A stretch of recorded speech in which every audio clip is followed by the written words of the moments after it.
नमस्कार दोस्तों, आज हम बात करने वाले हैं एक इमोशनल और थ्रिलिंग साईफाई फिल्म की, पैसेंजर्स 2017। ये कहानी है प्यार, तन्हाई और एक मुश्किल फैसले की। तो बिना देर किए, चलिए कहानी शुरू करते हैं।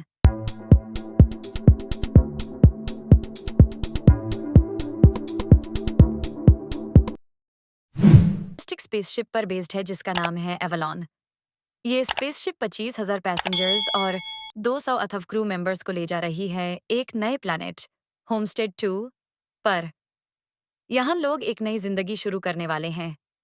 सफर 112 साल का है, इसलिए सब लोग हाइबरनेशन में हैं, यानी गहरी नींद में, जिससे वो पूरा सफर बिना बुधे हुए तय कर सकें।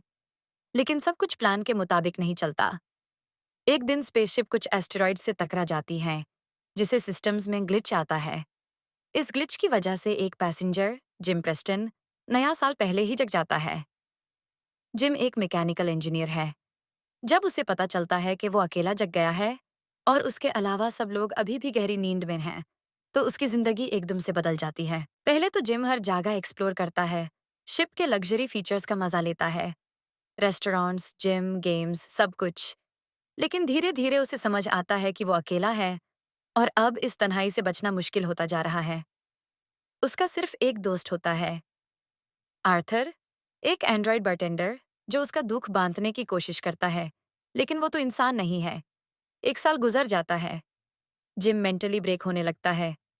उसे लगता है उसके पास कोई ऑप्शन नहीं बचा।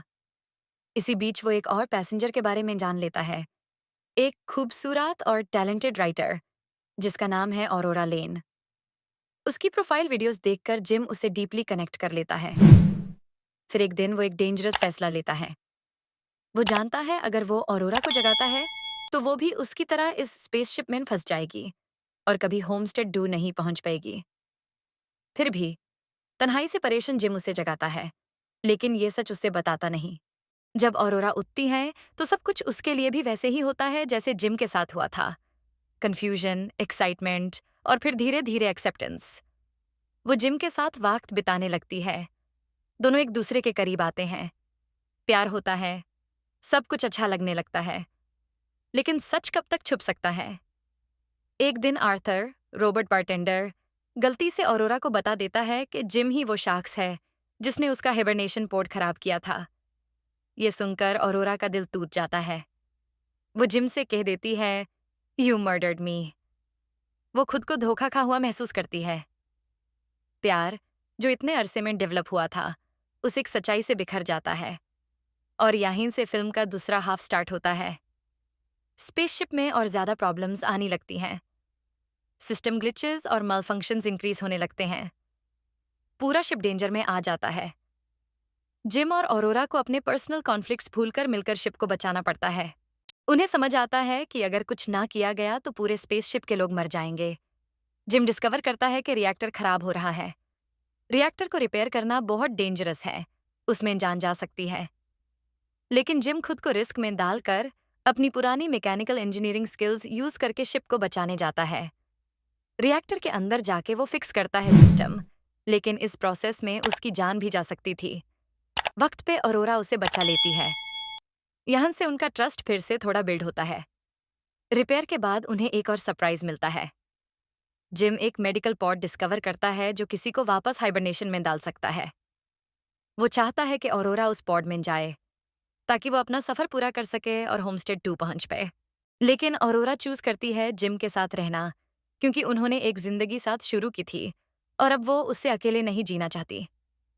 फिल्म के एंड में 88 साल बाद जब स्पेसशिप अपने डेस्टिनेशन पर पहुंचती है, क्रू मेंबर्स उठते हैं और देखते हैं कि शिप के बीच में एक जंगल जैसा एनवायरनमेंट डेवलप हो गया है।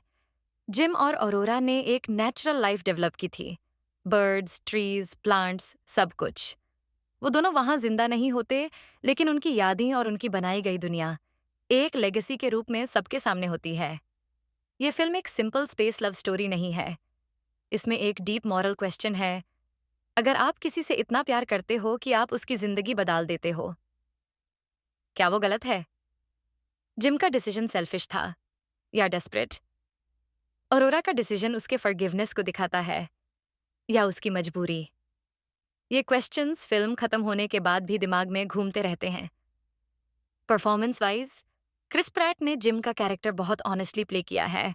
उसकी लोनलीनेस और डेस्परेशन फील होती है। जेनिफर लॉरेंस ने भी बहुत स्ट्रॉन्ग परफॉर्मेंस दी है। उसका इमोशनल शिफ्ट, उसकी तकलीफ, सब कुछ रिलेटेबल लगता है। बैकग्राउंड म्यूजिक और विजुअल्स इस फिल्म को और भी इम्पैक्टफुल बनाते हैं। स्पेस के वास्ट एम्प्टीनेस को ब्यूटीफुली दिखाया गया है। फिल्म का पेसिंग कभी कभी स्लो लग सकता है, लेकिन इमोशंस उस स्लोनेस को बैलेंस करते हैं। जिन्होंने लव स्टोरीज और साईफाई को एक साथ एक्सप्लोर करने वाली फिल्म्स देखी हैं, उनके लिए ये मूवी परफेक्ट ब्लेंड है। ऑडियंस का रिएक्शन मिक्स्ड था। कुछ लोगों ने इस फिल्म को क्रीपी लव स्टोरी कहा, जबकि दूसरे लोगों को ये एक इमोशनल साईफाई जर्नी लगी। आपको क्या लगा? क्या जिम का फैसला सही था? अगर आप जिम की जगह होते तो क्या करते? क्या आप भी तन्हाई से बचने के लिए किसी को जगह देते? अगर आपको ये फिल्म एक्सप्लेनेशन पसंद आई हो तो लाइक करना ना भूलें, चैनल को सब्सक्राइब करें और बेल आइकॉन दबाएं ताकि आपको ऐसी ही और कहानियों का मजा मिलता रहे। कमेंट्स में लिखना ना भूलना कि आपका फेवरेट सीन क्या था। मिलते हैं अगले वीडियो में एक और जबरदस्त कहानी के साथ। शुक्रिया।